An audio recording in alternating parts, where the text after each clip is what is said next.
بسم اللہ الرحمن الرحیم، السلام علیکم۔ P V T news H D کے ساتھ میں ہوں سہیل چودھری۔ نظر ڈالیں گے آج کی اہم خبروں پر۔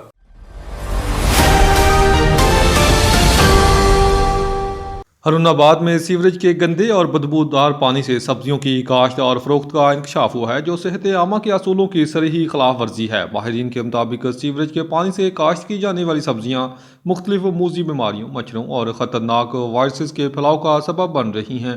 اہل علاقہ نے پی وی ٹی نیوز کے توسط سے اعلیٰ حکام سے فوری نوٹس لینے کی اپیل کی ہے۔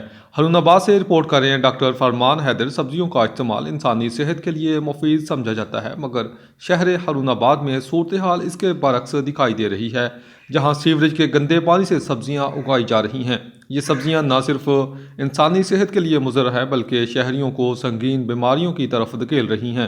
سبزیوں کو صحت کا ضامن کہا جاتا ہے، لیکن ہارون آباد کے شہری گندے پانی سے تیار کی گئی سبزیاں استعمال کرنے پر مجبور۔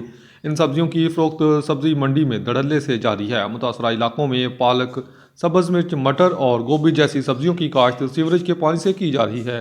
اہل علاقہ نے ارباب اختیار سے مطالبہ کیا ہے کہ مضر صحت سبزیوں کی کاشت اور فروخت پر فوری اور مکمل پابندی عائد کی جائے۔ شہریوں نے deputy commissioner Bahawalnagar, assistant commissioner Haroonabad اور دیگر متعلقہ محکموں سے نوٹس لے کر عوام کو بیماریوں سے بچانے کے لیے فوری کارروائی کی اپیل کی ہے۔